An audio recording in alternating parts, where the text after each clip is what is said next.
مور کو جنت سے کیوں نکالا گیا؟ مور جتنا اب خوبصورت ہے اس سے کئی زیادہ جنت میں خوبصورت تھا۔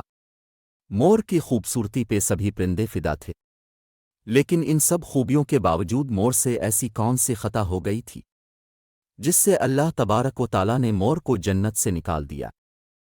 اللہ تبارک و تعالیٰ نے جب حضرت آدم علیہ السلام اور اماں ہوا کو پیدا فرمایا، اس کے بعد ان کو جنت میں بھیج دیا۔ وہ دونوں جنت میں بہت ہی پرسکون رہتے تھے، بہت ہی لذیذ میوے پھل کھایا کرتے تھے، لیکن ایک اناج جس کو کھانے سے اللہ پاک نے انہیں منع فرمایا، اور وہ اناج گندم تھا۔ چونکہ شیطان حضرت آدم علیہ السلام کی وجہ سے ہی جنت سے نکالا جا چکا تھا، اسی وجہ سے شیطان کی حضرت آدم علیہ السلام سے دشمنی ہو گئی تھی۔ شیطان یہ چاہتا تھا کہ وہ کسی بھی طرح حضرت آدم علیہ السلام کو جنت سے نکال دے اور ساتھ میں اماں حوا کو بھی جنت سے نکال دے۔ جب شیطان کو یہ خبر ہوئی کہ حضرت آدم علیہ السلام کو تمام میوے کھانے کی اجازت ہے لیکن گندم کھانے کی اجازت نہیں ہے، تو شیطان انتقام کی آگ دل میں لیے جنت کے دروازے کے پاس بیٹھ گیا اور 300 سال تک وہاں پر بیٹھا رہا کہ کوئی جنت کے دروازے سے باہر آئے اور شیطان اس سے بات کر سکے۔ ایک دن اچانک سے مور جنت سے باہر آ گیا۔ شیطان اس کو دیکھتے ہی بہت خوش ہو گیا۔ شیطان نے پوچھا، اے خوبصورت پرندے تم کون ہو؟ مور بولا، میں مور ہوں۔ اب تم اپنا تعارف کرواؤ۔ شیطان نے جواب دیا کہ میں عالم قربا کا ایک فرشتہ ہوں، میں اللہ پاک کی عبادت سے ایک پل بھی غافل نہیں ہوں، میں چاہتا ہوں کہ میں جنت میں جاؤں، وہاں کی نعمتوں کا اپنی آنکھوں سے مشاہدہ کروں۔ شیطان مور سے کہنے لگا کہ تم مجھے جنت کے اندر لے جاؤ، میں تمہیں 3 ایسی باتیں بتاؤں گا جس سے تمہیں ابدی زندگی حاصل ہو جائے گی، تمہیں بڑھاپا اور بیماری نہیں آئے گی، تم ہمیشہ جنت میں ہی رہو گے۔ شیطان کی یہ باتیں سن کر لالچ میں آ کر مور نے کہا کہ مجھ میں تو اتنی طاقت نہیں ہے کہ میں تمہیں جنت کے اندر لے جاؤں، لیکن ایک سانپ میرا دوست ہے، وہ شاید تمہاری مدد کر سکے۔ یہ کہہ کر مور سانپ کے پاس آیا، اس کو ساری بات بتائی۔ سانپ بھی شیطان کی باتوں سے بہت خوش ہو گیا، پھر شیطان کو اپنے منہ میں چھپا کے جنت میں داخل ہو گیا، اور یوں شیطان اپنی چال میں کامیاب ہو گیا۔ جنت کے تمام نگہبانوں کو یہ معلوم تھا کہ شیطان یہ چال چل رہا ہے اور جنت میں داخل ہو چکا ہے۔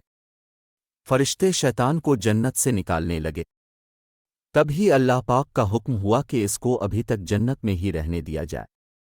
وہ فرشتے اللہ تبارک و تعالیٰ کے حکم سے رک گئے۔ شاید یہ حضرت آدم علیہ السلام کا امتحان تھا۔ شیطان حضرت آدم علیہ السلام کے پاس اور اماں حوا کے پاس جا کر اپنی محبت کا اظہار کرنے لگا۔ وہ دونوں ہی شیطان کو پہچان نہ سکے، کیونکہ ماضی کے مقابلے میں شیطان کی شکل تبدیل ہو چکی تھی۔ شیطان کہنے لگا کہ میں چاہتا ہوں کہ اب دونوں ہمیشہ جنت میں اسی طرح زندگی گزاریں، ہمیشہ خوش رہیں۔ حضرت آدم علیہ السلام اس کی بات بہت غور سے سننے لگے۔ شیطان نے کہا، اگر آپ میری بات مان جائیں تو آپ کو جنت کی اور بھی تمام سہولتیں ملیں گی۔ حضرت آدم علیہ السلام شیطان کے بہکاوے میں آ کر کہنے لگے کہ یہ کس طرح ممکن ہے؟ شیطان کہنے لگا، ایک گندم کا دانہ اگر آپ دونوں چکھ لیں تو آپ کو ابدی حیا حاصل ہو جائے گی اور آپ جنت میں ہی رہیں گے۔ یہ بات سن کر حضرت آدم علیہ السلام کے دل میں رجحان پیدا ہوا، لیکن ان کے دل میں اللہ کی نافرمانی کا خوف غالب آ گیا، جبکہ اماں حوا شیطان کی باتوں میں آ گئی، جس پر اماں حوا نے حضرت آدم علیہ السلام کو راضی کر لیا۔ پھر اس کے بعد ان دونوں نے اس گندم کے دانے کو چکھ لیا۔ جیسے ہی گندم کا دانہ ان کے اندر گیا تو دونوں کے 70 واضح ہو گئے، جس کے بعد دونوں اپنے 70 چھپانے لگے اور خوف خدا سے کانپنے لگے۔ اسی دوران اللہ تبارک و تعالیٰ نے فرشتوں کو یہ حکم دیا کہ حضرت آدم علیہ السلام اور اماں حوا دونوں کو زمین پر اتار دو۔ حضرت آدم علیہ السلام کو سری لنکا کے قریب نیچے زمین پہ بھیج دیا، جبکہ اماں حوا کو جدہ کی سرزمین پر اتارا گیا۔ جن خوبصورت پیروں سے چل کر مور شیطان کو جنت کے اندر لے کر آیا تھا، وہی خوبصورت پاؤں اللہ پاک نے مور سے لے لیے۔ سانپ جو اپنے منہ میں شیطان کو چھپا کر لایا تھا، اس کے منہ کی خوبصورت خوشبو کو چھین کر اس میں زہر ڈال دیا گیا، پھر مور کے ساتھ ساتھ سانپ کو بھی جنت سے نکال دیا گیا۔ اس طرح کے سبق آموز قصے کہانیاں اسلامی واقعات دیکھنے اور سننے کے لیے ہمارا چینل ببو گوشا ٹی وی کو لائک کریں، چینل کو سبسکرائب کریں اور گھنٹی کے نشان کو ضرور دبا دیں۔ شکریہ۔